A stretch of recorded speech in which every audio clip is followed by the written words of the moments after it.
Okay, Delegate, thank you so much for joining us here to talk about a bill that you are pushing right now. This bill, House Bill 772, it is supposed to be helping workforce development in the Commonwealth. Can we start by you telling us how exactly you plan to do that through this bill? Yes, with the bill, it's going to allow us basically, this bill was handed to us from the governor's office as far as they're supporting it as well with the agenda. And of course, as far as how it's going to help is that the funds that we're giving through workforce development, they're allocated a certain portion of them to go directly toward training. And unfortunately, sometimes we don't have enough trainees or trainers to basically use all that funding. So what this does is basically allows us to use that funding to go in a different direction that's still under workforce development and still within the parameters of the federal usage and state usage of those funds, but to use them for things like helping finding childcare or helping with um,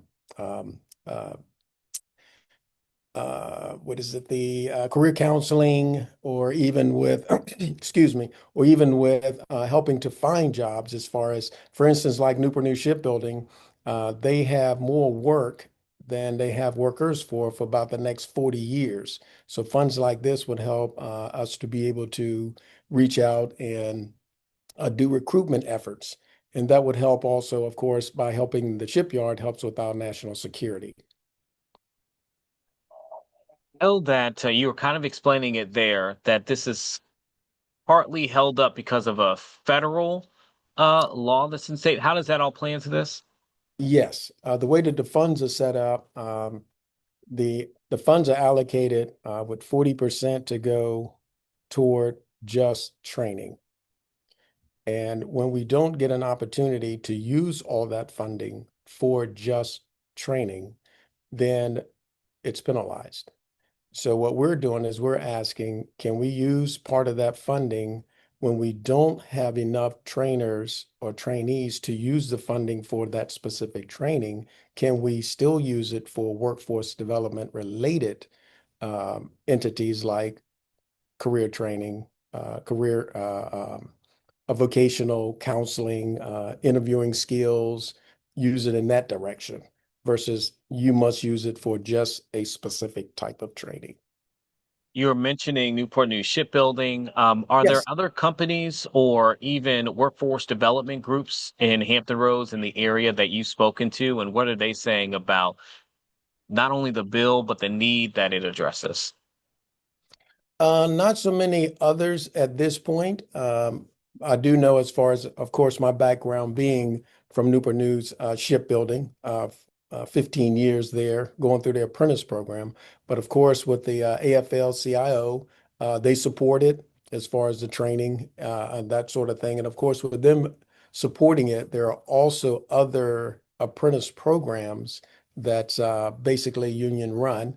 And of course, we would be looking into things like that as well, because it's all about displaced workers, trying to get them back into the workforce. And then, of course, those tax dollars go back into the localities.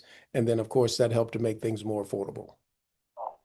Yeah, I mean, and listening to you talk about that and some of the things that the money would afford for people who are going through training to do as well. Ultimately, we know workforce development is all about people creating jobs, and then you fill those jobs. Um, what else would you say, even beyond this bill, could be done to help do that, to help get people into the jobs that so desperately need workers? One is my wanting to build a pipeline from high schools into apprenticeships. That's what I ran on as far as my campaign, as far as apprenticeships, because everybody isn't going to go to college. Some people can't afford it, or they're not ready for it, or that's just not an interest of theirs, which is no problem.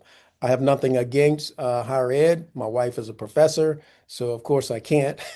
And then also by these jobs, as far as apprenticeships, they are good paying jobs. I mean, I test anyone to say when the last time they talked to a master bricklayer and he or she was complaining about their job and wanted to look for something else to do. because skilled jobs, they actually pay very good wages and you can make a very good living. So I want to build that pipeline. Yes, we continue to pipeline into higher ed, but also build a pipeline into our apprentice programs. And then my last question to you is where does the bill stand right now? And then why should everyday Virginians care about this bill? Definitely, the bill right now, we're looking at it going to the floor as far as it, of course, go through subcommittee, committee, and then the floor, and then over to the Senate for crossover. So that's the progress, and we're getting some really good support and feedback on it. And then, of course, Virginians should absolutely care about it because, again, these are funds that we're getting from the federal government to help out with workforce development, and we want to make sure that those funds are used toward workforce development, not so tightly held that it's just, okay, it's just in this pool and you can't use it for anything else under the umbrella of workforce development. So it frees up some of those funds, especially for our displaced workers. And of course, over the couple year now, we've seen that we have some displaced workers. Anything else you'd like to say about this bill or anything else? And I'll let you have the floor.